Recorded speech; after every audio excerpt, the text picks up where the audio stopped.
Okay, so good afternoon, everyone. Welcome to our today's webinar on using social media to drive business during social distancing. This webinar is hosted by a company capital and is presented in partnership with Queen's Chamber of Commerce and sponsored by Santander Bank. I want to take a minute to talk a little bit about a company capital.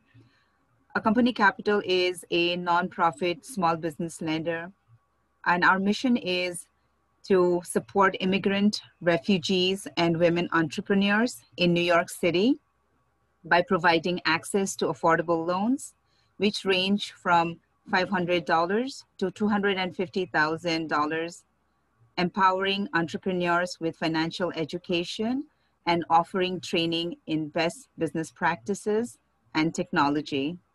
We have a very diverse team who speaks more than 14 different languages. Some of the services that we offer at a company capital is the small business loans. And as I mentioned earlier, we offer as little as $500 going up to $250,000. We offer small business consulting, which is a one-on-one consultation to help our clients on their bookkeeping, financial, and to help them with their marketing. We also provide credit building counseling and loans to help small businesses who are looking to establish their credit for the first time or who are looking for help to rebuild their credit. We also offer workshops and webinars. And we have other programs, that's the homeownership program and the savings program for the refugees, which is called the Individual Development Account. Well, today marks 1 year of the pandemic. And I was just earlier talking to Catherine, it's really been 1 year, and we've been, seeing some articles coming in, how it's already been 1 year, and this, it's been a very difficult time, for everybody, especially small businesses. But we are very happy and we are very proud to share that, throughout the crisis, we have been supporting and we continue to support our micro and small business clients and the communities in multiple ways. Throughout the pandemic, our team was able to make small business loans over 6.8 million, which included the PPP. We just started now the round 2 PPP, which began, I believe, in January, and which will be ending in March. We were able to offer emergency loans with reduced interest rate and waiving the fees to help small businesses really sustain and reopen after the COVID. We were able to produce webinars that were attended by over 700 business owners. And again, I want to thank Queen's Chamber of Commerce, for helping us through all these webinars that we offered last year and continue this year as well. And recently, we have a company capital has been selected as one of the participating community lender, including Queen's Chamber of Commerce, also to process the Queen's Small Business Grant, which has been a great help for small businesses, especially in Queens, who are, if eligible and approved, have received up to $20,000 in grant that they can use for their operating expenses, for rent, working capital, and we are continuing, to process this application. So if there are any Queens small businesses that have storefront, please reach out to me later. I will share my contact information at the end of this slide, so feel free to connect with me later. And now I want to give the floor to Jacqueline Donato from the Queen's Chamber of Commerce to share a few words. Jacqueline. Thank you, Shireen. Thank you for having us. Good morning, good afternoon, everybody, and thank you for joining us today. I'm Jacqueline Donado, Strategic Program Manager of the Queen's Chamber of Commerce, and we are very pleased to co-sponsor this important event. The COVID-19 pandemic has brought changes to the workplace environment. The old normal will not return. We have to face the new reality, and we have to learn, and we must learn how to navigate the internet and do business online and make money online and try to share information, knowledge, and get the best of what the internet and online services and products can give us. Queen's Chamber of Commerce is a membership organization with 110 years of operations. This year, actually, we become 110. We receive funds from New York City Small Business Services to manage different programs. One of them is Chamber on the Go program. It's a mobile application, basically, to help businesses to navigate the local system and get advantage of free resources. At this moment, we receive a new funds and we are running a COVID-19 emergency social media online presence in two hard-hit neighborhoods in Queens, Corona and Briarwood. If your business is located in Corona or Briarwood, share your contact with us because we have good news for these specific areas. I will share the link, my information, email, and the link to a short survey provided by the New York City Small Business Owners after Mrs. Ventura presentation. I'm very happy to be here today, and feel free to contact us. We, we would like to keep presenting and co-sponsoring all this important event with a company, Capital, your new company, Shireen, and also with Catherine Ventura, an expert in social media, internet, everything that has to be with the .com. That is all what I have to say for now. Thank you. Thank you, Jacqueline. So before we begin the presentation and give the floor to our speaker, just a couple of housekeeping rules. So we will have a Q&A session at the end of the webinar. So please do leave your questions in the chat box, and we will have some time at the end to have the questions addressed. And also, please make sure that you are muted during the webinar. Because I know that, sometimes we may press our keyboard and, you realize that, it's been unmuted. So just a request, just to make sure that you are muted if you see that you are. And yes, and having said that, without any further ado, it's my pleasure to introduce our presenter for today, Catherine Ventura. And I would really want Catherine to, introduce herself, talk about, her, about her company, about her experience, because I know she would do a much better job than I would. So Catherine, please go ahead. Thank you. Thanks so much, Sharon. Thanks, Jacqueline, and welcome everybody. I'm going to go ahead and start by sharing my screen. So let me just do that. Here we go. And there we go. So I hope everybody can see that. This is what we'll be talking about today, using social media to drive business during social distancing. And I am Catherine Ventura. Oh, first this. I ran across this a couple days ago. I thought it was fantastic. We've been social distancing from earnings. Alas, that has been a problem, unfortunately, for this crazy year. So that's one of the reasons, in an odd way, we're lucky to have social media, because it gives us an opportunity to stay connected with our customers, with our partners, with our loved ones, with everyone right now. So that's what we'll be talking about today. I have been involved in social media since the inception, since about 2007, which was when Twitter and YouTube were invented. Seems crazy to think there was a world without YouTube, but there was. At the time, I was a film producer and a commercial and video producer. But I took one look at YouTube and asked my creative director, this is free? And when he said yes, that kind of changed my life, because I realized that the opportunity for folks to directly communicate with each other without middlemen was an extraordinary opportunity. And it's only gotten better and better since then. We have so many tools at our disposal that are available to us, to network, to communicate, to do customer relations and customer service for free. Of course, you have to devote some time to it, but you don't have to pay anyone to do it for you. So that is wonderful. So the first question, first of all, if you wouldn't mind, would everybody be kind enough to just let me know in the chat what kind of business you have? I'm curious to know who we've got today and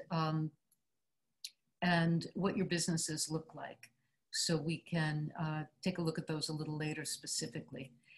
So what does social distancing look like for your business? Every business is different. And one of the very first questions we have to ask ourselves is, what exactly is my situation, my business's situation right now? Because not only are there are these different categories, but there's shades in between.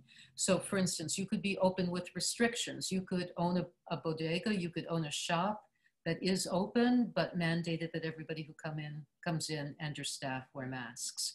Or you could have limited hours. Restaurants have ongoing changes and restrictions. If you've got a restaurant, you know what I'm talking about. There was a curfew for a while, so that's a restriction. Now suddenly they're being opened for in-restaurant dining, but only with a certain number of people at once. So these are open with restrictions. Are you open for pickup or delivery only?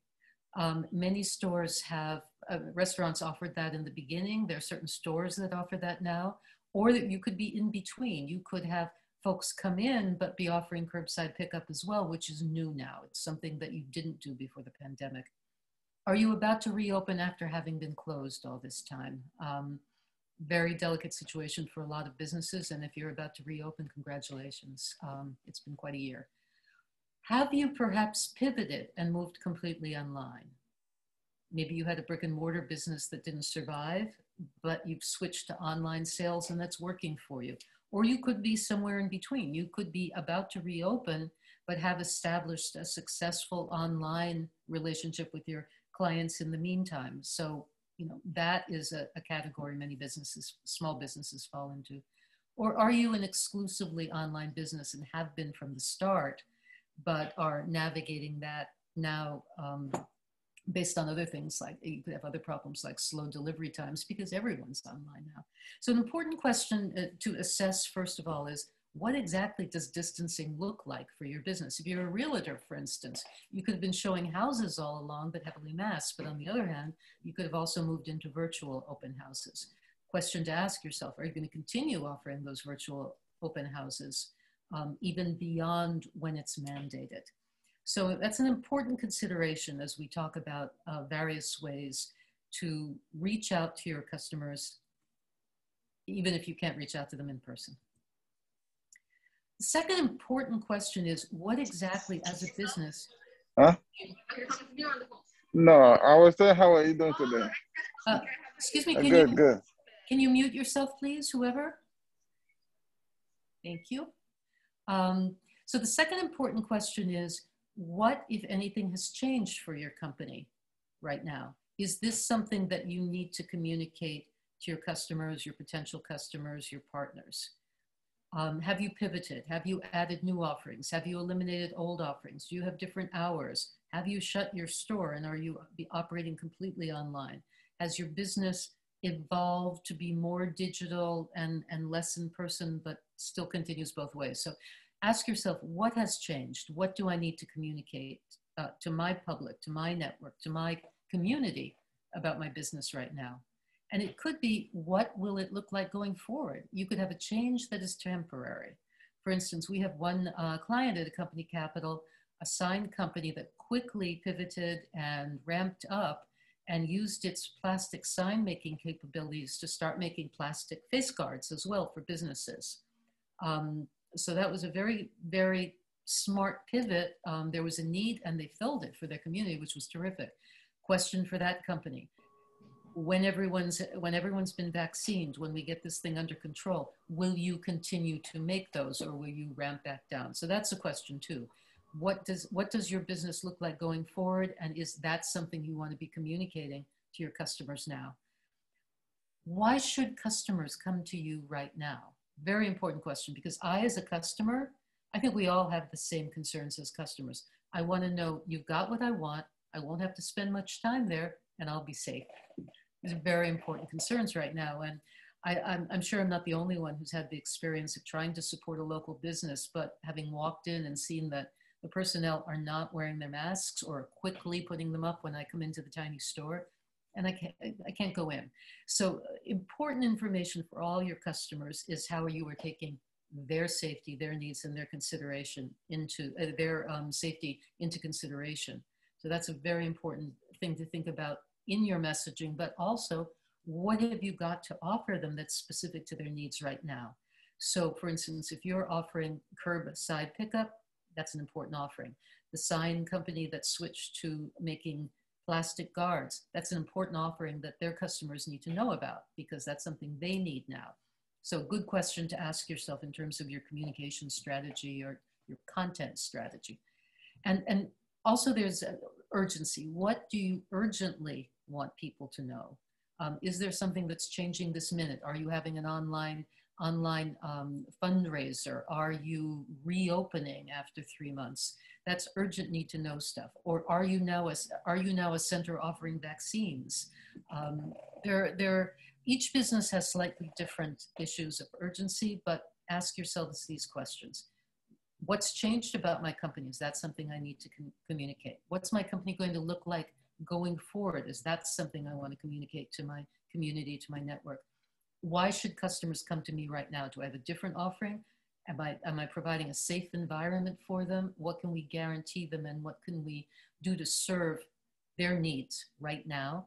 And is there something urgent that folks need to know? For instance, that your hours have changed, that you are canceling an event, that an event has moved online, this sort of thing.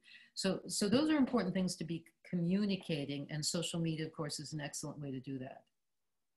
So that's what we're going to be talking about today, how social media can help you bridge the gap between you and your customer, or you and your client, or you and your network. So if any of you have attended webinars or workshops with me before, you know this is one of my favorite slides, but let's go over it again, just in case you haven't seen it. Social media has several important presents several important opportunities for communication. There are 4 important marketing needs that social media can help you fill. First is branding. Branding is very simple. What do you do? What do you have? What's your offering? What's your product? What's your service? Who are you in the marketplace, or who are you as a professional? That's your brand. So by establishing, like a website, by establishing a LinkedIn profile for your business, a Facebook page for your business, a Twitter account, an Instagram account, you're letting people know what you do. And if your business is evolving, pivoting, make sure your branding's up to date. Take a look at that Facebook professional page, your LinkedIn professional page. If your offerings changed, if your business has changed, if you've pivoted, if you've added services, make sure that branding is up to date.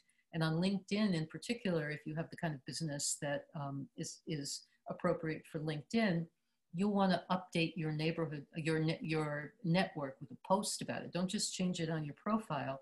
Post that we have new hours, we have a new offering, we're also doing this now, we've included that, we're no longer doing this. So that's branding, that's who you are.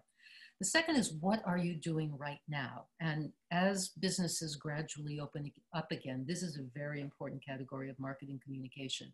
And this is generally considered public relations, PR, but it's also SEO, search engine optimization, because if there's been a change, if you're doing something now, if you're having an event, if your hours are opening up, if people can dine inside now in a safe environment, that's news. PR is news about changes, about now. And we'll be discussing SEO a little later as well. Search engine optimization is critical for businesses who are operating digitally, because if you can't get found by Google, people aren't going to find you. But social media is one of the things that Google loves best because Google looks for fresh content and it looks for links. Every connection you've got on LinkedIn, every Twitter follower, every Instagram follower, every person who's following your Facebook business page, not your personal page, is a link to Google. So you'll find, and we'll see in a few minutes, that the more active your social media presence, the more likely you are to turn up in Google search results for what your business does through what's known as organic SEO, just simple presence of being on social media. So PR and SEO, important categories of marketing that social media can help you with. Get found by people who need what you do. Of course, that's new business, and I'm sure that's on everyone's mind right now. But we also need to talk about engaging with people who already support you, customer service, your current clients, your older clients, because it's very important to cultivate that community as well. So here's an example of a company using each of these buckets, shall we say, of communication through social media. This is a restaurant many of you may know called Taraluci e Vino. There were about 5 locations before the pandemic in New York. Wonderful little restaurant for lunch, Italian food, very nice. But when a year ago, last March, when COVID arrived in New York and restaurants were shut down, this particular owner asked himself, what can I do? I don't want to fire my people. They're like family. I don't want to fire my workers. They need the money. What am I going to do? And he received a call from a friend, an out-of-town friend in that moment, saying, I see what's happening in New York. How awful for the healthcare workers. Is there any way I can buy 20 lunches and have you send them over to Mount Sinai? And a light bulb went off over his head, and it was simultaneously going off. It wasn't just him. Several other restaurants were having the same idea at the same time. And he thought, I can feed the frontline workers. And so he posted on social media that that his restaurants were available to do that. And it took off, absolutely took off, because everyone knew what peril we were in and how brave and how essential the folks working in hospitals were. So within 3 weeks, basically, it had mushroomed, it had grown. His daughter put together a Facebook page, a website, a fundraising page, a payment page, and it evolved. It morphed into Feed the Frontlines NYC, and now it actually has branches in other cities as well. So this was a quick pivot that was absolutely powered by social media. And let's just take a look. The first one is an example of branding. The Feed the Frontlines NYC added a button to help you learn more about them. And there's a Learn More button right next to it. And I want everybody to note how communicative that photo is as well. A lot of your power in social media comes with a well-branded picture, a picture that also communicates for you. We see happy frontline workers. We see a bag with the Taraluci e Vino logo on it, so it identifies where it's coming from. And we see that they're having lunch. So that picture is worth 1,000 words, as is the post. I like words too. So that's a branding post. The next one, PR. Our bid to give auction is live now. This is news. They're sharing the news with everybody. We're raising money. You can help us now. That's PR. New business. Here is a frontline worker, a doctor, who said to them, thank you so much. You guys are doing great work. We really appreciate you. And then there's the new business ask right after that. Please help us continue the great work by supporting the doctor and all of the incredible hashtag faces of the front lines by buying them a meal at. And there's the URL. So that's giving people a good reason to support them. Again, beautiful picture, happy doctor, right in front of Mount Sinai, very well branded. And so that's a new business pitch. Final one, customer service. Thank you for the support Union Square partnership. And they did millions of these. As people started helping them, they were thanking their community continually. So here we see those 4 kinds of marketing outreach buckets, all effectively addressed, successfully addressed by social media. It doesn't mean you need all 4. Your main goal right now, your main focus could be customer service, letting the folks who are already your customers or clients know what's going on. Now, Here is, when I mentioned search, that's social media's secret weapon. I just want to show you an example of that. If you Google Starbucks, now, we know that the first page of Google results is critical. Nobody goes to page 2 unless you're me. I always want to see what's on page 3. But you really want to end up on the first page of a search that your potential customer or client is doing. So you always have to ask yourself, what words would they be searching for if they need me? In the case of a company capital, loan, small business loan, Queens, turns up a company capital, which is great. So Starbucks, for instance, if I search for Starbucks, look what comes up on the first page, Facebook and Instagram. And I Googled Justin Timberlake as well, just to see how it worked with celebrities and personalities and people. Instagram, right on the front page, and YouTube. So you will find if you Google a professional, their LinkedIn account will come up practically at the top. So that is social media's secret weapon, and now more than ever, that's a gift from social media, because we need to find our customers online. Now here's a question about how much time you want to spend looking for new customers or clients as opposed to cultivating your current network. The classic marketing formula, if any of you studied marketing or know anything about marketing, you'll remember that the classic formula is that acquiring a new customer costs you 5 times more than it does to retain an old customer. And that's in terms of time, cultivation time, and it's also can be in terms of expense. Advertising to get new clients costs money. If you lose a current client, you have to spend that money and that time to replace them. So the smart move is always to keep your customer base happy. Also because it leads to word of mouth marketing. They will recommend you to their friends, and you didn't have to spend any time on that. And that fundamentally is one of the secrets of social media as well. It's word of mouth marketing. If I like something and share it, my friends see it. That's what you want. You want your happy customers to be sharing or be liking or be commenting on your posts. So just a note that this formula is changing a little bit, and that's because of digital. That's because of social media, because as I mentioned in the beginning, YouTube is free.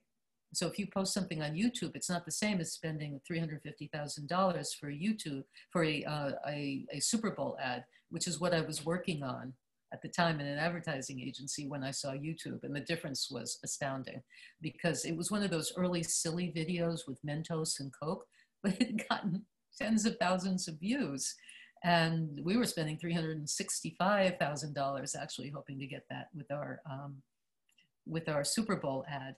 So now while that is changing, it is changing that new customer acquisition costs way more than old customer retention.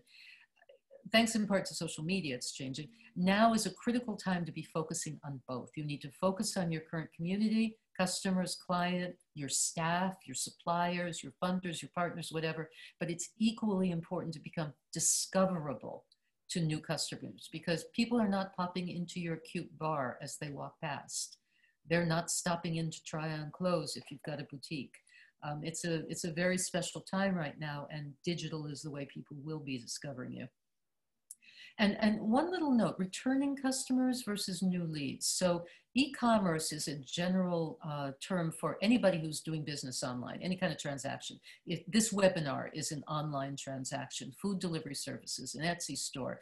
If you've spoken to your doctor, as I have, with your iPhone during this period, that's I paid him, I paid the copay. So that is an online transaction. Lead generation is when you try and interest people in getting more interested in your business. So one way people do that very successfully with social media, well, first of all, just having an awesome post is one way to do it. But also, if you've got a video and somebody's watched it, or if you've convinced someone to sign up for your newsletter, come to your online event like this, they are displaying a potential interest in what you do. So that's called lead generation, and social media can really help you with that as well. So who are your social customers? I've sprinkled this with current data. It comes from various sources. You can find this all just by Googling it when you want to drill down and find something more specific to your business. 45% of internet users say they consult social media when researching products and services. That's almost 50%. So that's good right now. It's good that so many people do that because that's our only shot. So right now, until everything's open up again. So that's a pretty remarkable figure. 45% consult social media. So you do want to put you want to be active and you want to put your best face forward. 30% discover brands and products through social media ads. Now, this would need to be broken down a bit. I mean, clearly the leaders in this category are going to be food and clothing. And possibly beauty products, not necessarily your business. But, you know, we're all familiar with how just sitting there and scrolling through Instagram and seeing more and more ads pop up.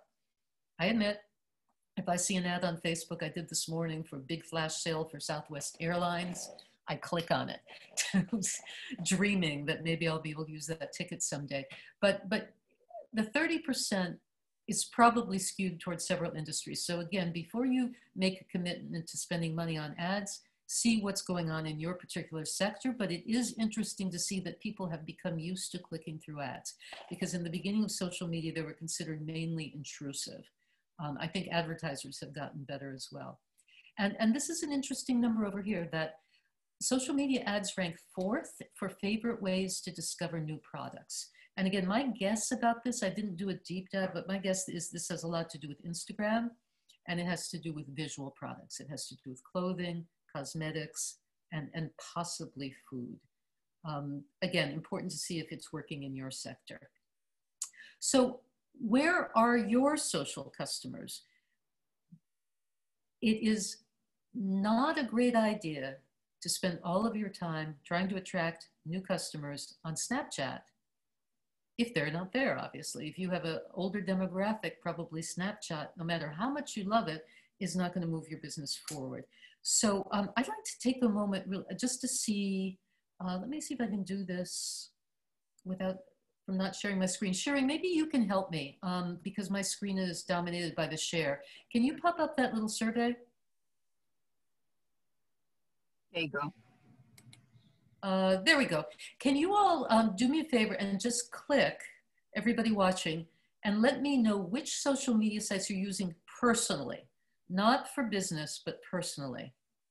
Just click on each of them. Sure, nothing's happening when I'm clicking. Is anybody else getting results? Oh, there we go. Yeah, it is happening. Okay. There we go. Okay, all right, so great. So we're watching a little bit, let's wait a few minutes more. Okay, perfect. All right, so we see 9 out of 12 on Instagram, 8 out of 12 on Facebook, 5 out of 12 are users of YouTube. Twitter comes in there, not so much Reddit, Snapchat, or TikTok or Pinterest. Okay, so we're gonna end that one. And Sharon, can you bring up the net? Oh, here we go, okay. Nope. Sharon, can you bring up number 3?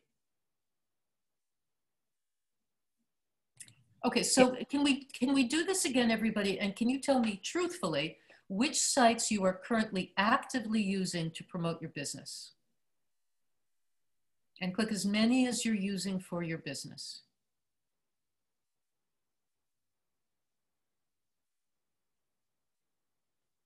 Okay.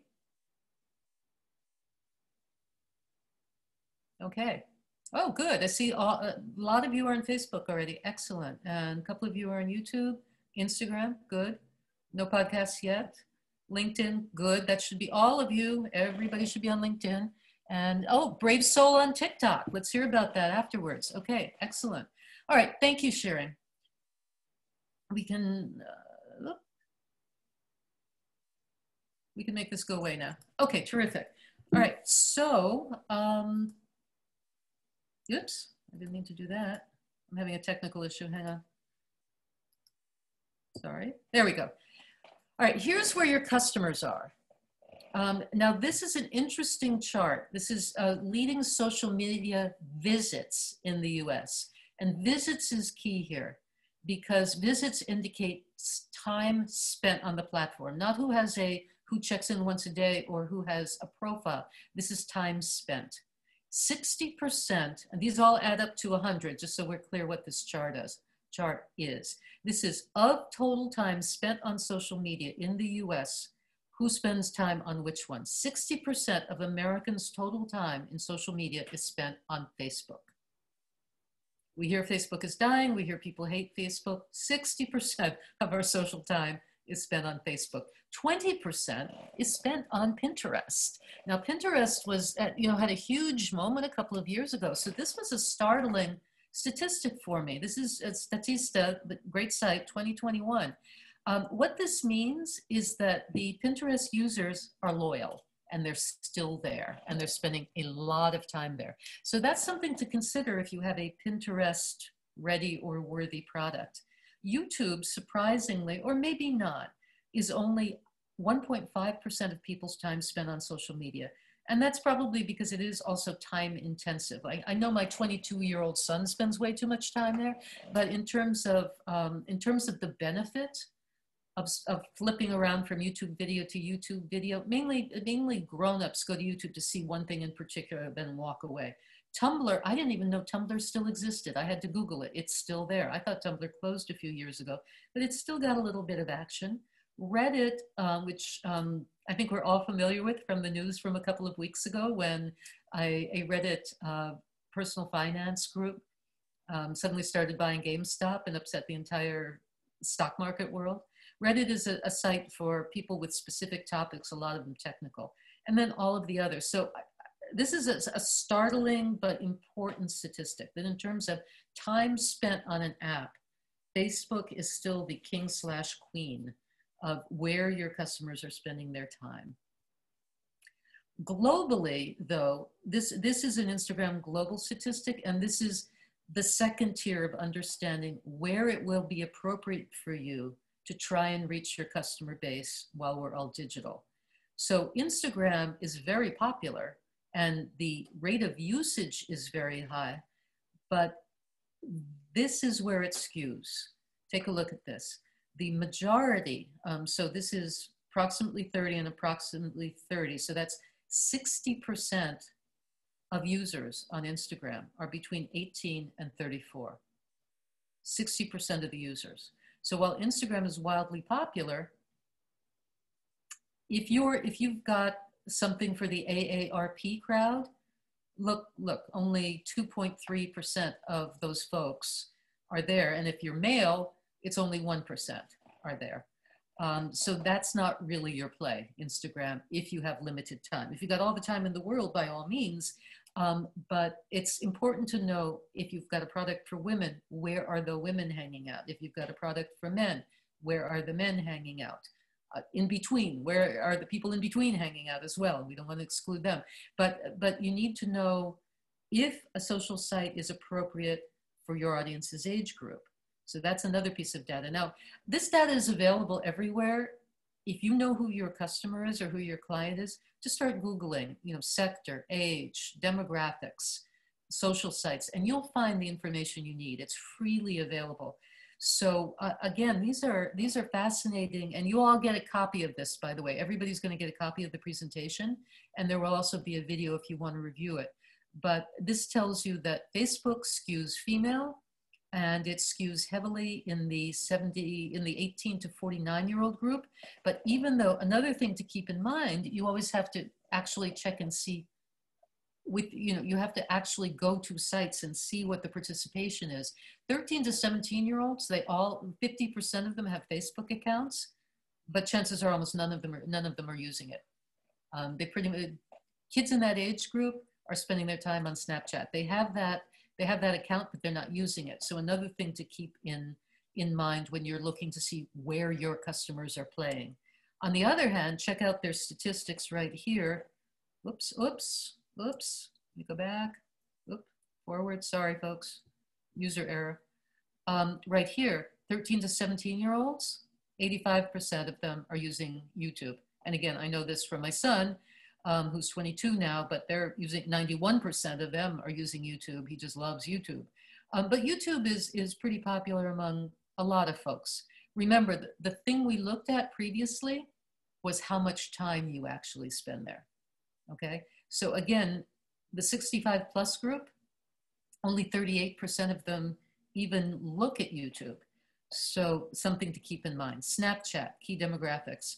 69% of 13 to 17-year-olds, 62% of 18 to 29-year-olds. A remarkable 3% of 65 pluses are on Snapchat, probably to occasionally talk to their grandchildren. And then Instagram, same thing. Instagram skews heavily 18 to 29-year-olds, female. Note there's one of the bigger disparities. Females tend to use Instagram more than males do. And some of that may have to do with Snapchat is absolutely equal, interestingly. Pinterest skews heavily female. And it's interesting to me that Pinterest is fairly even across all of the age groups for those who use it in terms of how many, what percent, 34, 35, 27, drops off a little bit as the group gets older. LinkedIn, equal for gender. Biggest area is in the 30 to 49-year-old group, which is, of course, prime career time for a lot of people. But these figures may seem low, but that's because LinkedIn's key demographic is professionals. So there may be a lot of folks who feel it's not the place for them because they're not working in an office, they're not a professional, maybe they're an artisan, maybe they're a restaurateur.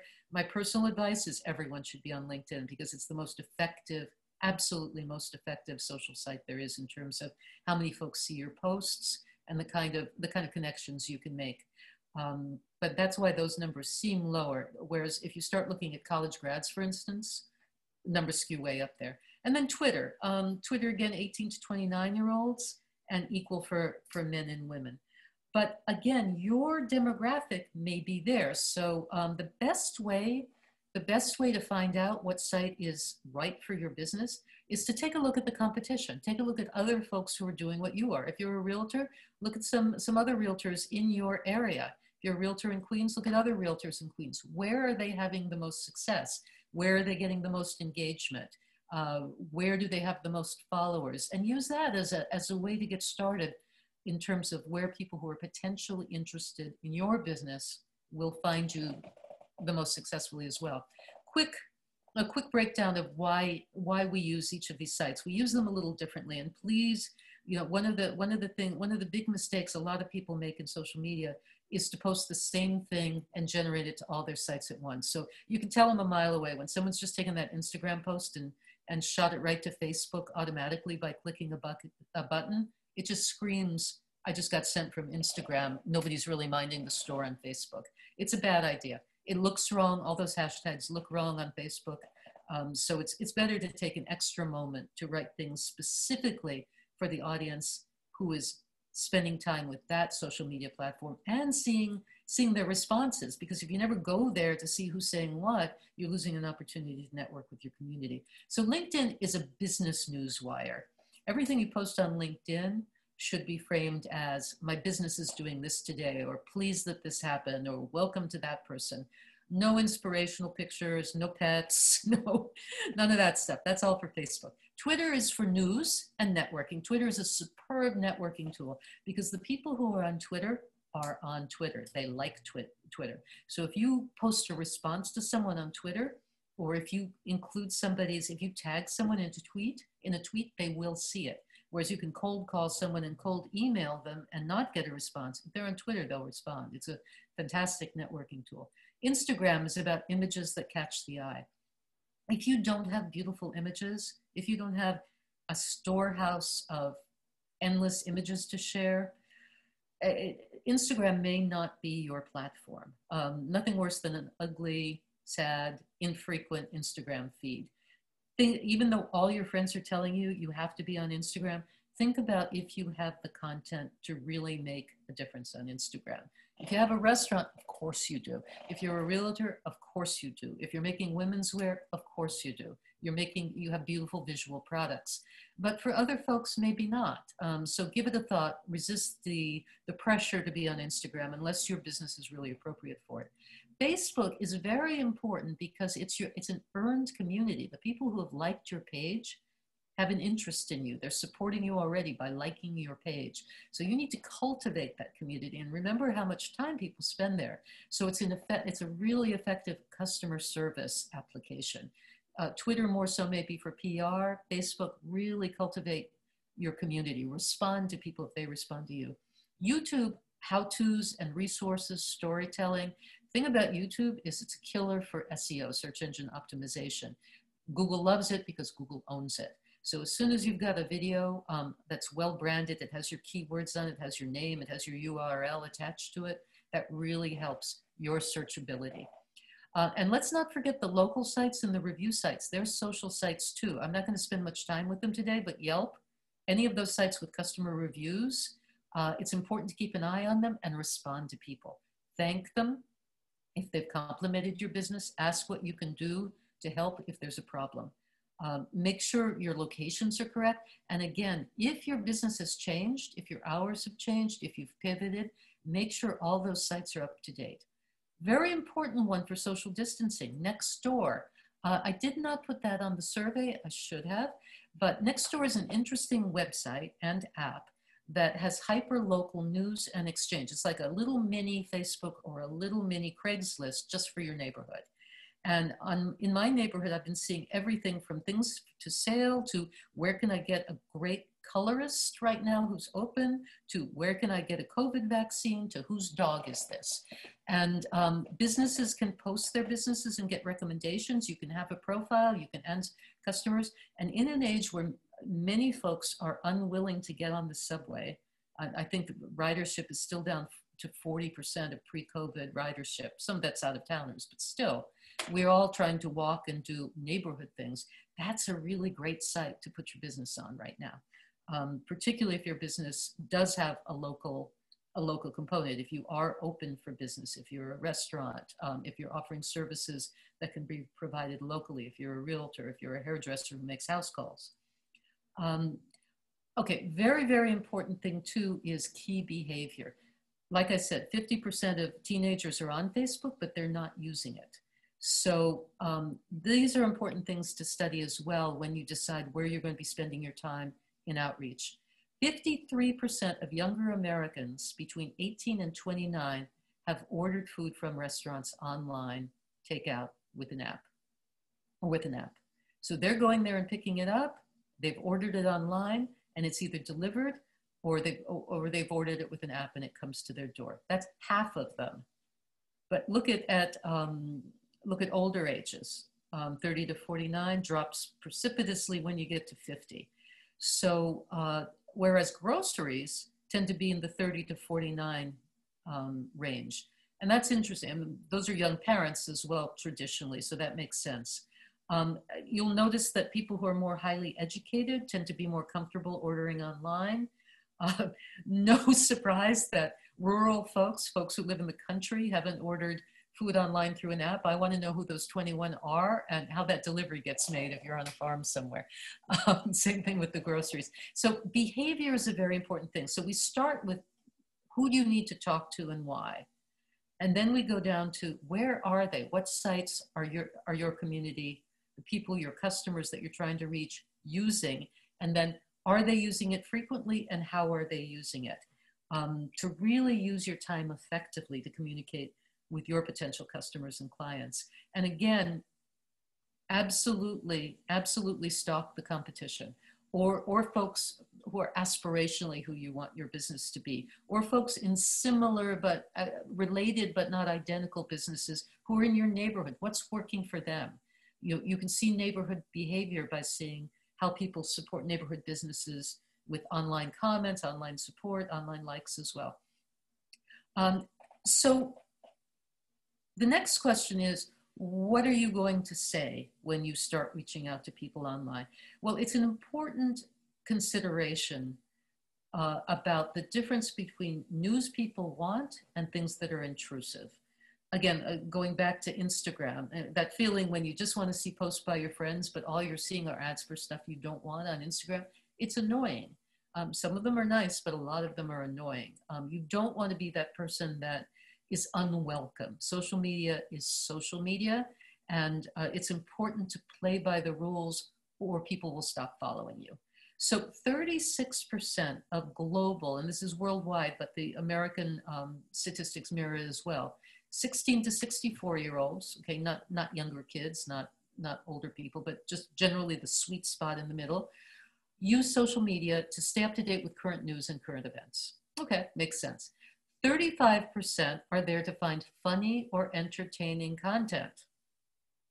We want to provide that for them. Your business wants to provide funny or entertaining content because that's what they're looking for. And 34% are doing it to fill spare time, just to, got some time in the doctor's office. Let's see what's on Instagram. Let's see what's on Facebook. Let's see what's on Snapchat. People are not there to be sold to specifically, but as we've seen from the previous slide, they're willing to discover cool stuff. So the best social strategy is always authentic. Nobody wants to be friends with a brand, although they may be happy to support you if they like what you're doing, if they like your business, if they like your products and services. But people do want to do business with people they like. So here's another guy who's been killing it on social media since the pandemic began, another restaurateur who did a similar thing to what Terra Luce e Vino did. He was based only in Harlem, but he managed to expand to 2 new locations during the pandemic. He immediately whipped into action, identically to Terra Luce e Vino, started feeding the uptown hospitals. And he himself is kind of a rock star, and that has been growing because he's used social media very, very effectively. So this is a very personal ad, not an ad, sorry, Freudian slip. It's a very personal post from him right after they opened a new location at Rockefeller Center. If you hear a noise in the background, that's my radiator. This week has been filled with so many emotions. A lifelong dream of mine as a New Yorker to have a restaurant in Rockefeller Center. Sorry about the radiator. So even though he is sharing news about his business, he's making it very personal, and there's a very warm and appealing, beautifully shot picture there. So 2,000 people liked that post. He's doing something right. Keep that in mind. So I changed that previous slide. 36% want to stay up to date with news and current events. I added my personal feelings about this here. 35% of people are on social media to find stuff that is funny, entertaining, interesting, beautiful, or beautiful content, right? Interesting and beautiful too. And 34% are using it to fill up spare time with cool and interesting stuff. You want to be providing stuff that people are delighted or happy or intrigued to have seen. That is the smartest content strategy. It's always to add value. What's value? Something we need to know, something we want to know, something we didn't know, something cool, something that makes us smile, something that makes us laugh, something beautiful, and always something delicious. Here's Clorox at the beginning of the pandemic, practically a year ago. Tips from the CDC to help stop the spread of COVID, right? When it was new, when it had a different name. Clorox, obviously on brand, because the CDC is recommending Clorox, but still, this was vital information. This was not an if I saw that from Clorox, I was gonna click on it at that point. Here's a club saying we are reopening responsibly. If this is my club, I don't want to just see that they're reopening. I want to know that they're going to be taking care of me when I get there. Here on the left, we have a funny, this is from Snapchat, TikTok rather. This is a funny duet. It's Pepsi, and they tag Pepsi, but it's hilarious to watch. They're going back and forth between screens, and it was something called the Pepsi Challenge. So that's perfectly in line with what people on TikTok like. You get celebrities to do it. It's funny and cool. So that works. Dunkin' Donuts, a little bit of PR in the middle, free coffee for nurses. And here the New York Hospitality Alliance with some important information, a cleaning strategy for restaurants opening up. This is all stuff that adds value. So it's welcome in people's feeds. Here we go with Terra Luce. Again, this was at the beginning, right? So this is branding. Show as well as describe what you currently offer, why it's special, and what is new. Bringing the ease and casual elegance of Italy's bars and cafes, that's their old branding statement. Please help us nourish healthcare professionals by purchasing meals from Feed the Front Lines. That was their news. This is what they're doing now. They've closed locations. So they're identifying which locations are open now, that you can reserve online. They've got Feed the Front Lines again, and they've got their website. So, and you'll notice here, they've got a whole little story devoted to Feed the Front Line. So they've updated their branding. Who are you now? Okay, who are you now? What's changed? This is Taralucci again. You'll notice a very prominent, very attractive photo of how they have safe dining outside. This one is how you can have curbside takeout. This is also takeout. That's also curbside. What's changed for your company? What will it look like going forward? Visual imagery on Instagram to show that. What are you doing now? What do you want your customers to know? Oops, typo, which I will fix right now. One of a Company Capital's customers, Wandering Barman, they got held up for a while because of the pandemic, but they've been opening a new tasting room. It's opening soon. So they're letting all their followers know that they are continuing and it is opening soon. So that's really good news for the people looking forward to it, particularly in that neighborhood. Here is Field Trip again, JJ Johnson's beautiful picture of their new location, right, in Rockefeller Center. We're coming to you. Hours, important hours, open for delivery. Location closed today due to extreme weather conditions. That's an important thing. That was a day it was snowing. So that's what customers need to know right now. Don't come. Why your unique offering? Why should customers choose you and why now? Here is a professional pet groomer who has a COVID-19 certification. Important. If my pet needs grooming, I want to know that my pet is going to be safe there. So that's a unique offering for new business acquisition. Hey, we're pet groomers. Why should you come to us? We're COVID certified. So that's important for new business acquisition. I love what this realtor is doing. I've got a couple slides from her. So here she's talking about an open house, but a picture showing that you will be safe going in person with her. She's wearing a mask, right? Here is a pinned branding post. We at Keller Williams Liberty strictly adhere to all fair housing laws contained in the New York State human rights laws. We do not tolerate any kind of discrimination. Here's the fair housing notice. Beautiful branding move by them. Who they are, why I should come to them. This is wonderful. This is very topical. Tired of sitting inside for 10 months straight? This rental comes with a super cute backyard. Very topical, very nice. And she even jumped in on the Bernie thing, which I love. She's got an open house. She's saying, join me and Bernie for the open house, both of them masked. So she's really using it smartly to cover branding, what's unique, what are they offering now, how's it different, and why should you trust that business now? If you are looking for a house, go to a realtor you know is going to keep you safe and understands your considerations, that backyard. Customer service, investing in loyalty. Really want to stress how important it is to take care of the people who already love you. Here's another great example from Field Trip, and I won't read these, you'll get these, so you'll be able to see them, but calling out who these 4 customers are, thanking them for their business. And here they are reposting an Instagram, regramming an Instagram, thanking that particular customer for having come and posted a picture. People remember how you make them feel. If you do business with someone, if you post about it and they thank you, you're going to remember that. Facebook is an earned community. So we're going to just quickly run through all of these and talk about how that works, but because I know we want to get to questions as well. But here again is Booney Coffee. We're going to look at Booney Coffee, which is a client of Company Capitals, how they use each of these. So here's Booney talking about collaboration with a local florist and tagging them, thanking them, giving you their website. Same thing here, they're thanking a current customer who appreciated the fact that they have, that they're doing online orders now, which they mail. You don't have to come to the shop. So they're thanking their community for remaining loyal during the crisis. And they're thanking collaborators for helping them weather the crisis. Very, very important. Here's a pro tip. Your page can like other pages. Why not be liking other businesses in your neighborhood and supporting each other, or other partners or other businesses that you've collaborated with?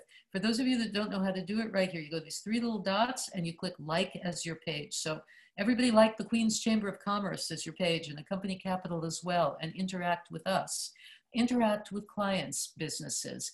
Congratulate them, thank them, like them. Stay top of mind by having your business page interact with your community. YouTube, storytelling and how-tos. Here is the owner, one of the owners of Booney Coffee, in an interview talking about how they pivoted by offering things online. And here is a very smart, this particular user, who is Joe, mobile ordering, has a whole playlist on YouTube about how coffee shops are adapting to COVID. Very smart branding, very smart Google search. You know, he's going to get found in Google searches for coffee shops and COVID for sure. Instagram, eye-catching, eye-catching, eye-catching. So Booney Coffee has all these beautiful usual, we're in the food business, we got gorgeousness, they got a personal touch to put a human face on it, but they're also including a little bit of information about their commitment to the neighborhood, which is a very effective use of Instagram. One pro tip, carousels. When you have several pictures in a row, yeah, got a slide here. When carousels, Instagram features them more prominently. Folks seem to love carousels on Instagram. So do a series of pictures if you've got 3 or 4 good ones that match. You'll get better interaction on Instagram with a carousel than a single photo, it turns out, according to statistics. So here, Booney is taking great advantage of both of them. She's tagging someone that they're collaborating with who lives in the neighborhood and doing a carousel showing that person's work. So that's neighborhood, that's customer loyalty, customer cultivation, and it's also news because they put those paintings up, and it's a beautiful little series of images for people just to click through when they're in the doctor's office waiting.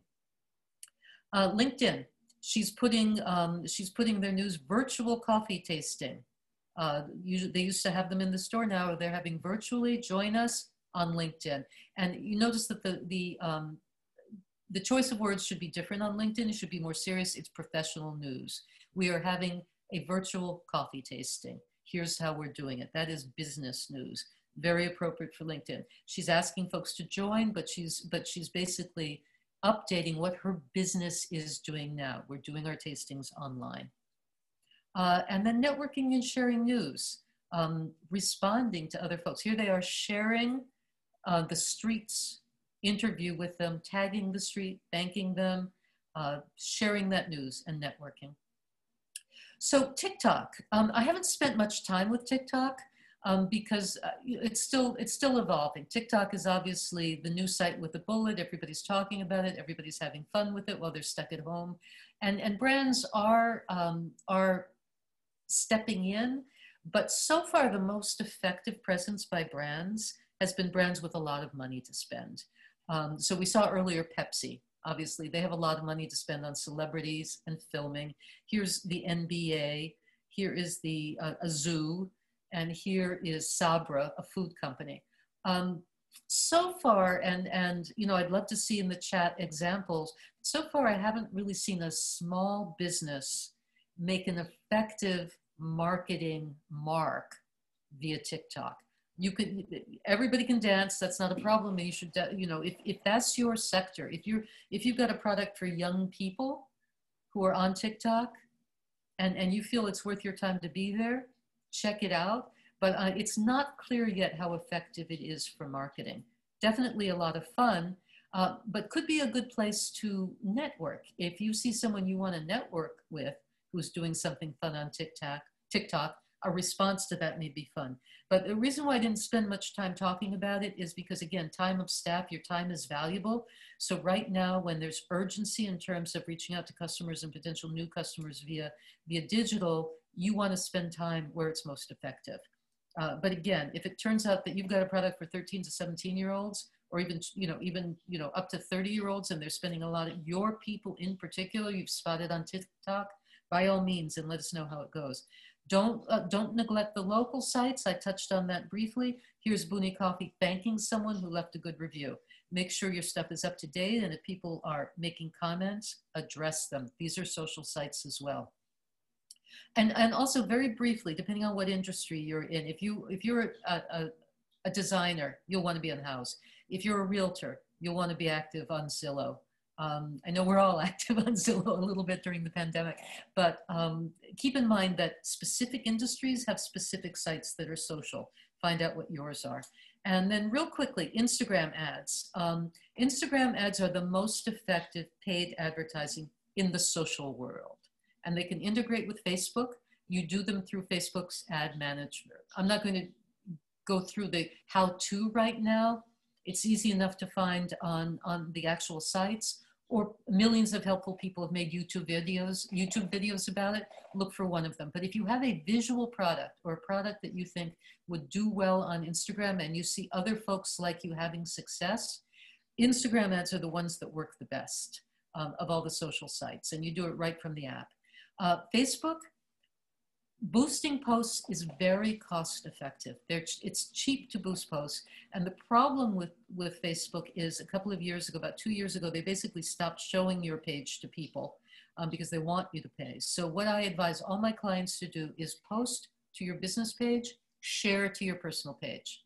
So you're alerting everyone on your personal page that you've got this business page. And when folks like it on your personal page, it increases the algorithm for the business page, and Facebook shows it to more people. The smartest thing you can do to get action on a post on your Facebook page is to post it, immediately send messages with the link to 10 of your best friends and say, hey, just post it, can you like it for me? And then Google sees Facebook sees the action and is likely to show it to more people. But by boosting it, you can get pretty good results. Here's something that we boosted, I think, for about $30, and it reached 6,452 people. Now, of course, it's food. Everybody loves food.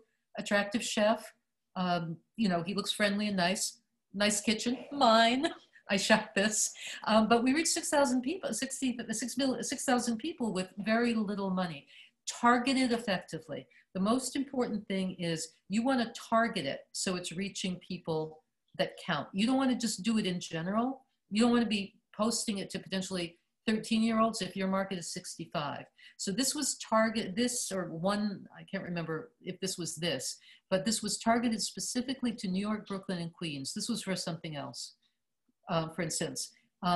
Full age group, right? But then you can go down even further. You can drill down and you can target education level. You can target people who are interested in something similar. So if you've got a fashion brand, you can target people who are interested in Giorgio Armani. If you're a realtor, you can target people who are interested in Zillow because you know they're looking for houses. So make sure you're spending your money on a highly targeted group. Now, Facebook has gotten a lot of attacks over the past 4 years for targeting. It's a beautiful thing. Targeting is a beautiful thing. It means that people who are not interested are not being bothered by something they're not interested in, and you're sending content directly to people who might be interested. So, you know, I love Facebook targeting, and it's a very effective tool. I do not see ads for camping equipment because I do not go camping, and I don't want. It would be a waste of somebody's money to show me a camping ad, and it would be an irritation to me. So focus on the people that are interested in what you've got to offer.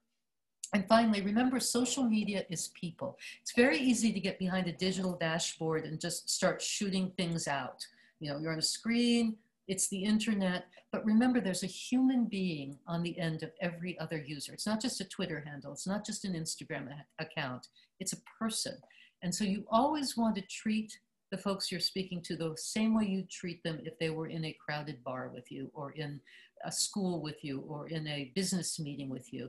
But you also have to remember the human beings, and you can take them to water, but you can't make them drink. Humans are unpredictable. There's no guarantee people are going to like your post, even if you've done everything right. There's a lot of experimentation to be done. What time of day is your customer online? If they're young mothers, 7:30 in the evening could be the time you want to be posting to get seen. But you know, if something's going on that week, you know, if there's a crisis in Washington, nobody's going to be liking your post. They're going to be looking for other things. You know, everybody on my feed is all about the vaccine frequently. So you know, think about appropriate times, and remember, there's no guaranteed results. Every audience has different schedules, tastes. Use trial and error to see what works. And try to find exciting, interesting, fun ways to add value to people's days, either through something beautiful, something intriguing, something funny. That's where you're going to get the best results. You really want to tailor it to your potential customer, with one exception. Everybody loves a great food shot. So that is my presentation, and I'm going to stop the screen share, and now I'm happy to take questions. So let's take a quick look and see. Recycling, thank you for your service. For education, even better. Low voltage cabling, hi, how you doing? Cultural arts nonprofit, yes. Design and paint, wearable art, oh my gosh, wonderful. So you've got tons of content.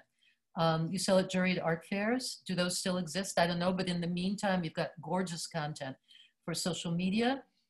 Paul Davis Restoration, building permit restoration, again, wonderful source of potential content and also interesting stuff.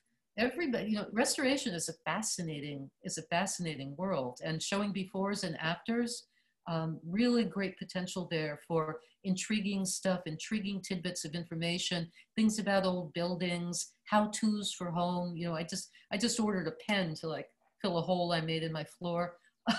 Expense reduction, okay, expense reduction. I'm guessing that we're speaking financially now.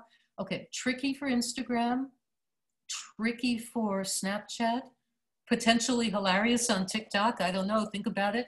But definitely LinkedIn is a place you really want to be.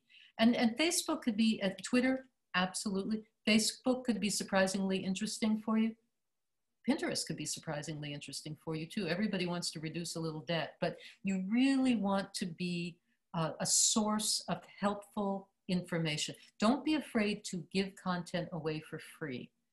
It just makes you more valuable in people's eyes. A lot of folks are worried, well, if I tell them how, what the best thing to invest in for their child's education, then they won't need me. Yes, they will, because you are the source of information and guidance that they will turn to when they have other questions. So give information away for free. It will come back in spades too. So very, very interesting business. There are a lot of sites devoted to that. I worked with a personal finance representative. Those are great folks to, not representative, advisor. Those are great folks to start to interact with on LinkedIn. I think, there, if you can be a helpful networking presence, not selling, never jump on somebody else's post and say, hey, I can offer that service. Always just with a helpful, great post, and remember that index funds are whatever, whatever you want to say about finance, say it. But if you're networking with someone, if you want to get in front of somebody by commenting on their own feed, always add value and compliment. Lots of fun you can have there with expense reduction. Okay, business turning 65. So there was a lot of good information for you about which sites in some of those statistics, and you can find many more about where that particular age group, aging boomers, goes to get information. Interestingly, because that's the area that that is probably least active on social, you may find them also digitally in more traditional places, websites. AARP has really ramped up their game. There are a lot of interesting bloggers that folks follow specifically about aging. There's a lot of fun aging well action going on now on blogs and on the website. What's Pinterest? Yeah, good question. Pinterest is literally a bulletin board where you just keep posting pictures you like. That's it. Go check it out. It's hilarious. Best social sites for art and music. Instagram for both of them, and music. So I like to also be surprising. I work with a lot of artists, and they really resist LinkedIn because they think it's for white collar business. But people who have jobs love to look at art, and people who have jobs like to listen to music too. So if you're a respectful of the platform presence, taking a look at how everyone else is posting and posting with the same tone. People love to discover authors, for instance, on LinkedIn. If you've got news about art, LinkedIn is perfectly appropriate, and that is your wealthiest site. The demographics of LinkedIn are people with money to spend on art, whereas TikTok probably not so much because they're 13. So think about where your potential customer lives, and how much they can spend and where they're likely to be spending their time. Again, if you have the time to spend being everywhere, it raises your SEO. So use keywords. If you're an abstract artist, or if you're a hip hop musician, use those words. Oh, remember the sites that are specific to industries. So SoundCloud is a social site. You post music to SoundCloud, but then you have followers, you have interactions. So explore those. But for visual content right now, a lot of artists are using Instagram very, very successfully. And you can make stories with music.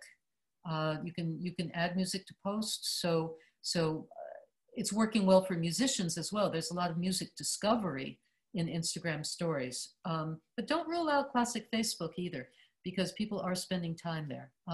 So art and music, photography business, same thing. Now you said advertise photography. Again, Instagram, I know a lot of visual artists, photographers are worried about stealing their images. And yes, that happens. But on the other hand, is your customer, if you were a photographer, are you looking for assignments? Are you looking for people to buy high quality prints? If you're looking for people to buy high quality prints, don't worry about people stealing little 300 by 300 pixel images from Instagram. Be bold about sharing your work. Remember, Grateful Dead and Fish famously gave away their music, and they earned more by having done it. It's a reverse process. You win such customer loyalty. You win word of mouth. You win so much. Don't be afraid if you're visual to post to Instagram, to post to there are some art sites, Art Slant, there are photography sites, and you also want to make friends in the business. So use LinkedIn effectively to start connecting with gallerists, to start connecting with interior designers, art buyers. Those are folks who can recommend your work to their customers. So do a lot of networking there. Queen's Chamber of Commerce, we love you. You're doing everything right. Commitment, time commitment, and management, absolutely. So if you do the initial work of seeing where your customers are, what your competition is doing, you just spend 2 hours on a weekend afternoon doing that.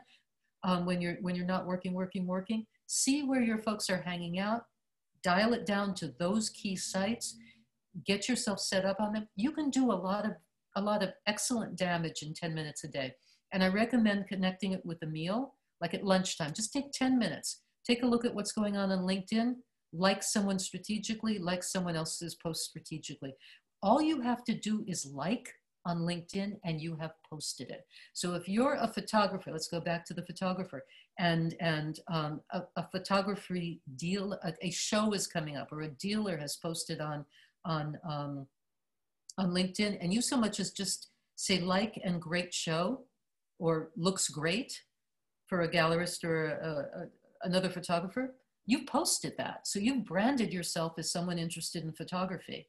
LinkedIn is a fantastic algorithm. Just like something 3 times a week that's on brand for you, and you're branding yourself and networking at the same time. Twitter is a wonderful thing to use in those stolen moments. Not Instagram, because Instagram is time consuming to post to well, but you can like things and comment on things and retweet things while you're waiting in line for your vaccine, while you're waiting in line at the post office, while you're on the bus. Twitter you can use in lost moments. Instagram you can like in lost moments. That's networking. But posting, I really recommend you be careful with your post, spell check, make sure it looks good because it's your brand. Content writing. Obviously I can help you, but content writing, if you've got money to spend on content writing, then there are a lot of writers who can help you, and a lot of social media expert writers who can help you. But again, if you're speaking with your authentic voice, I checking back to see, I don't think you've told us what your business is. This is for Joe. Depending on what your content is and whether or not you have great images, it can come in your authentic voice. You really don't want to be salesy. You don't want this to sound too slick on social media, because again, it's social media. You don't want to be intrusive. You want to be participating in a community, a nice member of a community. So think about what your actual needs are. Jacqueline, how businesses should manage online complaints and bad reviews. If it's legit, respond saying, yes, we're so sorry, we had a flood that day. DM me and give them a 10% discount next time. Respond. It really makes a difference. And your other customers who are leaving the good reviews see that you're responsible, you're on it, you care. Don't delete them, because that has backfired for so many businesses, big businesses in particular. It makes you look dishonest. Bad reviews, if there's a reason for that night, like the cook was sick or something out of your control, address it, offer them, say, we'd love to see you again, DM me, private message me, however that works on that particular site, contact me. Complaints, address them. If there's a complaint, like, everything was so slow, thanks for your feedback. We're sorry you had a bad experience. We're working on more efficient systems as we adjust to our new online business, things like that. It's a great idea to address them. You're active, people are seeing you care. And fix the stuff they're complaining about.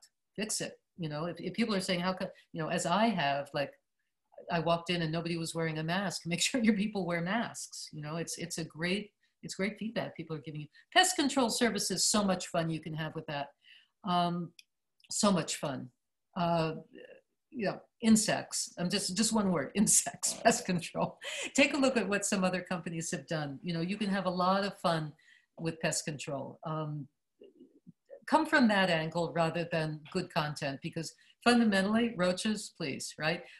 Humor, pictures of the dogs, if you have sniffing dogs, make it fun, make it light, because trust me, anybody who's been through an extermination doesn't want to hear the details. We don't want to hear about the threats. We know they're everywhere.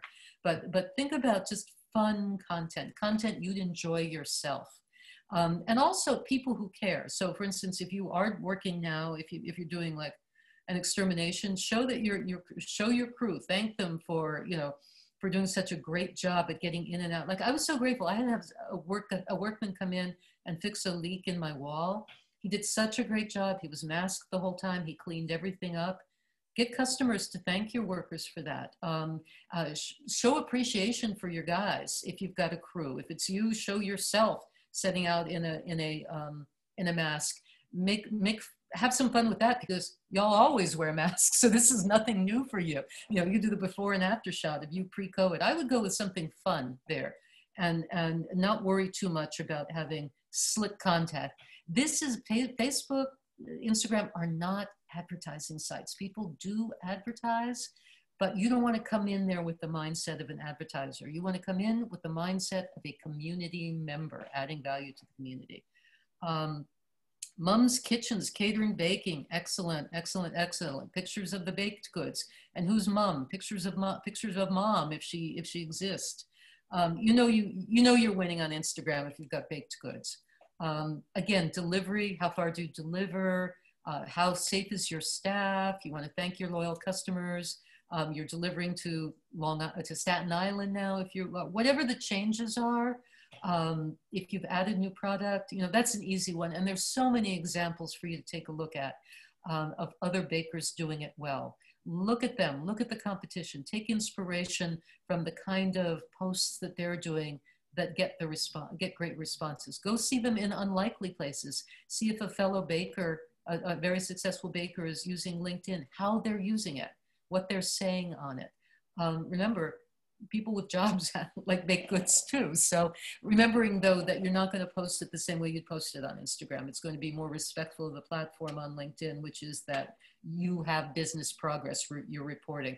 Very pleased to announce that our delivery system for Staten Island is now up and running.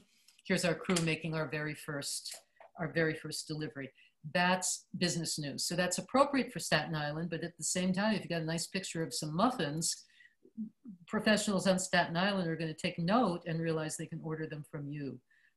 So don't be afraid to stalk the competition for ideas.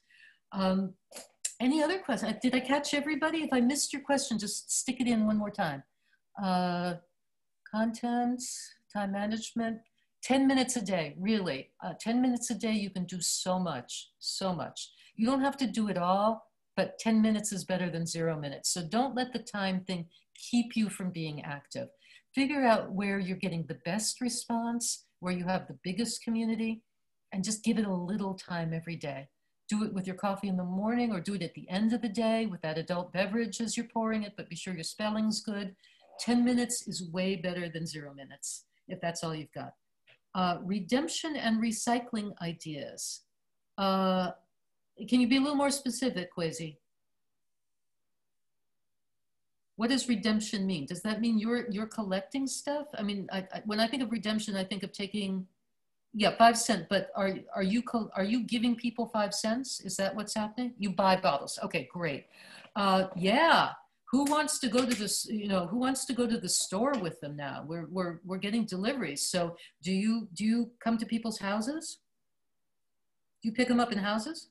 Perfect. I mean, COVID made. I've got 2 cartons sitting in my closet, seriously, of bottles. You know, I'm not taking them back till this is over. So if I knew that service existed, I would definitely be using it. You probably won't come to my house for 2 bottles, but I mean 2 cartons, but they're just sitting there. I'm not taking them back because that's, you know, one more potential COVID hazard. Why would I do that? Why would I stand there with other people 3 feet away from me putting bottles in when their masks may be down? You know, I'm thinking of Costco where they're all lined up like that. Last time I went there, about 7 months ago, there were people without masks still because it was outside the store. So what's your range? Because this is interesting for everybody. Where do you work? Brooklyn, Queens? You're in Queens. So your range of pickups is in Queens. So make friends with everybody in Queens. I hope you've already liked, you know, the Queens Chamber of Commerce page as your Facebook page. Please like a company capital Queens and be a good citizen. Make nice comments on our page. What's the name of your business? Friend, have your page like a lot of other businesses in Queens to let them know you exist. Say nice things. What's the name of your business? Can you type that in? Is it self-explanatory? Waiting for the name. So if for instance it's bottle recycling - we pick up, then just by saying great post, love the way your puppy looks, you know, that's coming from bottle recycling, we pick up, and you're immediately communicating with the name of your business what your service is. You know, so first of all, be a good citizen of Queens, so that if folks get intrigued with you, they'll immediately see when they get to your Facebook page that you will come to my house. If I had a house in Queens, I'm in Harlem, but if I had a house in Queens, you would come to it and pick up my bottles for me, and I would be excited about that. What's your minimum? I think we may have lost them. Have you got a minimum? Anyway, you can have a lot of fun with that. Bottles are attractive. Giant bags of bottles are attractive. 1,000 minutes? What does that mean? 1,000 minutes? I'm not sure what that means. But anyway, bottles are fun. Big bags of bottles are fun. Someone carrying a big bag of bottles is fun. You going to the, oh, okay, I'm out. All right, I'm done. I'm not your customer, but restaurants are, right?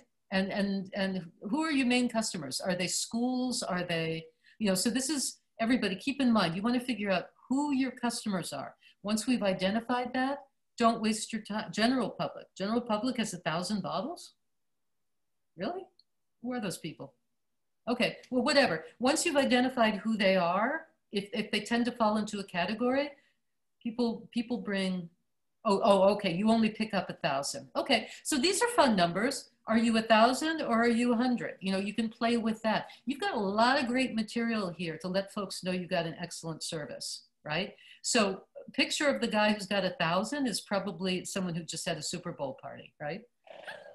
That's what I'm imagining. I would never acquire 1,000. So have some fun.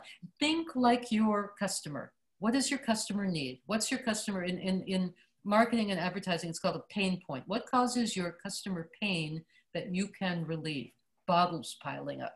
Show me a picture of a closet full of bottles. You can solve that problem for me, right? I don't think you have to worry about content creation. You've got so much to play with here by showing your customer what problem you can solve. And that's pretty applicable for everybody. What are you providing? And why am I grateful you've provided for me? What's my need? What's my problem that what you're doing can solve for me, right? My closets, you're emptying my closets. That's great. Okay, so photography, if I need a beautiful image for my wall as a designer, you're solving a problem for me. If I'm doing a client's wall and I want a beautiful series of images that you can provide for me, you've solved a problem for me. let designers and art buyers in that world know that. On the other hand, if you're a portrait photographer or a wedding photographer, let wedding planners know that you exist. Like their pages as your page. Follow their Instagram as your business. Be nice to them. Don't say, hey, I've got pictures for you, but say, beautiful shots, or gorgeous flowers. Just be a nice person, but make sure that the name of your business reflects what you do. People want to do business with other nice people, not with people who jump up and say, hi, buy something. Early on in social media, Twitter was compared to a cocktail party, and I think it's really apt. And an important etiquette rule to keep in mind is, how do you behave at a party? If I walk up to the buffet and you're standing there at the buffet and I want to say something to you, I don't say, hi, my name's Catherine Ventura and I'm a social media strategist and you should hire me. I don't say that. I say, ooh, the shrimp looks good. Have you had it? Have you tried it, right?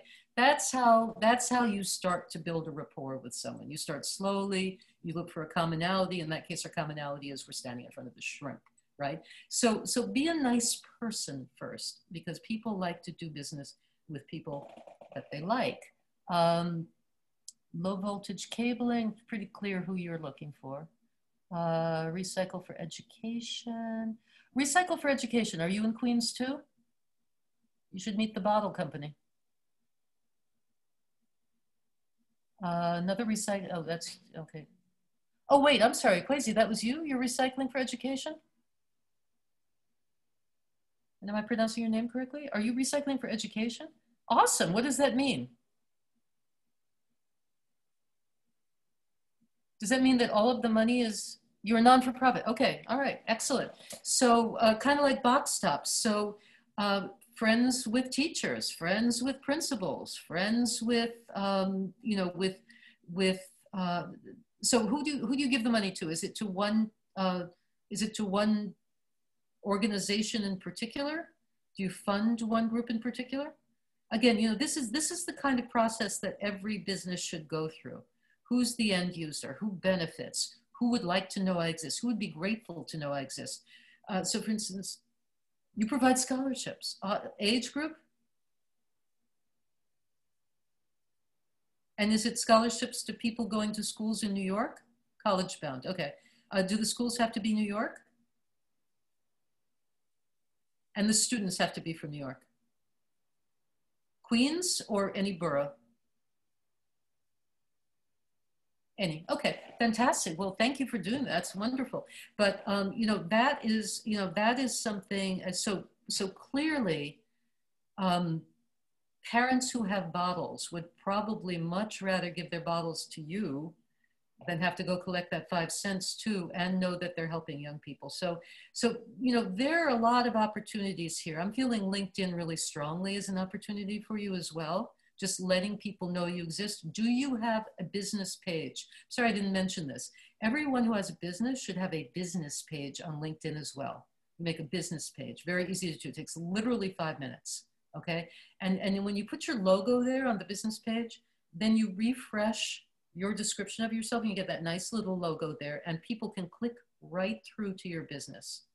So if you have a LinkedIn business page, and that business page posts the information. Congratulations to these 5 students who received grants from us this year as the result of what you did, as the result of the 20,000 bottles that great folks in Queens donated. You've let people know what you're doing and you've gotten people interested. When I was a school parent, when my son was in school, we had the pennies collection. And everybody took part in the pennies collection. I would, drag all around the building with my son getting those pennies, but people were happy to help because they knew it was going to help schools. So there was also box tops for education. So those might be interesting. I don't know if they're still doing the penny collection in elementary schools, but you might take a look at box tops for education, which is General Mills, and just steal a little language from how they phrase. Remember, stalk the competition. Steal other people's ideas. It's all for good. You're not, if you're a nonprofit, you're not really in direct competition with anyone, but look at what other people are doing that works and copy it. I think you've got a lot of potential there. That's really exciting. And, you know, everybody loves a scholarship story. Everybody, are you allowed to post pictures of the children you help? Or do you just kind of identify them as their name and their borough? Because if you're allowed to post pictures of the kids who are going to college with your help, that's fantastic. You know, and probably because of the age group, you're able to do that. They're not young children anymore. They're 17-year-olds, 18-year-olds. So really go for that human interest borough, helping borough tone is what I would suggest to you. You know, that Queens helping Queens, you pick them up. Nobody in Queens wants their bottles. You take them, you get the money, they go to scholarships. You know, the 5 cents means less to me than it does to the student getting the scholarship. So a lot of potential there. Exciting. Okay, any other last questions? We probably have to stop real soon, but happy to answer any other question. Remember, it may take a day or two, but everybody's going to get a copy of this presentation. So I hope that was helpful. I hope the main thing to keep in mind is, thank you. The main thing to keep in mind is everyone's at home, everybody's online.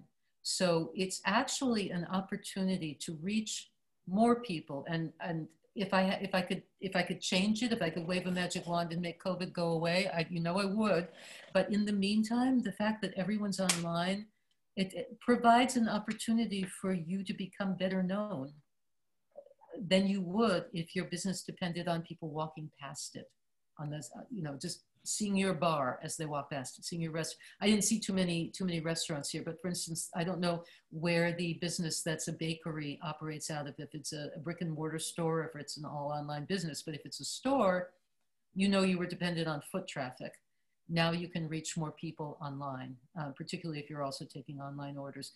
So the best way to approach social distancing, the fact that we can't see our customers right now, that, thank you, Jacqueline, is to act as if, the same way when we Zoom with our family, we are interacting with our customers. We're distanced physically, online and farmers markets, right? So you're missing the farmers market experience. You're missing seeing your customers, seeing them smile, seeing their faces when, you know, selling them that muffin by describing what's in it, when you see them wavering. We're all missing the markets. And I hope they come back soon. But this is an opportunity to continue to delight people with the way your muffins look, or whatever it is you're making. Yeah, I know, right? It's hard. It's hard. I really miss squeezing in with people in booths, in bars. I miss that so much. But, you know, those days will come back. But in the meantime, the fact that social interaction has no cost other than time is a tremendous opportunity to continue interacting with your community and attract new communities as well, by zeroing in, using your time to reach the communities that matter the most to your business's success and that your business can help the most. So thank you, everybody. Really enjoyed your questions, enjoyed learning about your business, and hope this was helpful, and you will get it as well as a link to the video. Shirin, did you want to say anything else? Yes. So Catherine, thank you so much. You know, it's very helpful. And I'm sure, you know, all the participants who joined us today, you know, were able to, you know, get a better sense, an idea as, you know, what social media platforms, you know, they would want to go into. And as we heard, most of the businesses that Catherine recommended was LinkedIn and Facebook. That's what I heard most. So please stay tuned. You know, we do separate webinars on LinkedIn, Facebook, and Instagram. So we should be doing one, you know, down the line in future. We don't have the dates, but, you know, please stay tuned. We post all our webinars on our website, and also, you know, since you are in our mailing list, so you get the newsletter about any updates, any new webinars that we do. And also wanted to share with you all about our 2 upcoming webinars. One is tomorrow, actually. It's on small business virtual town hall. So we will be talking about the commercial lease assistance program and overview of the second round of PPP and the application process, eligibility, and other things that you need to know on PPP. And we have the other webinar is the small business taxes. Again, There will be a lot of new things this year in 2020 with all the new financings like the PPP, the unemployment, so and stimulus. So there are some new, information that I think will be very helpful for businesses to know. So yes, so please, if you have not registered, please do. You can go to our website and register for the webinars. And I think that's it for us. And please do follow us on social media, everyone. Yes, that's what I was going to say as well, okay, I'll let you Catherine. do it then, Yes, our handle is A Company Capital. We are on Facebook, LinkedIn, Twitter, Instagram. We have our YouTube channel. YouTube, yep. We're not on TikTok yet, but we could be soon. Watch for sharing and me dancing. Oh my God, yes.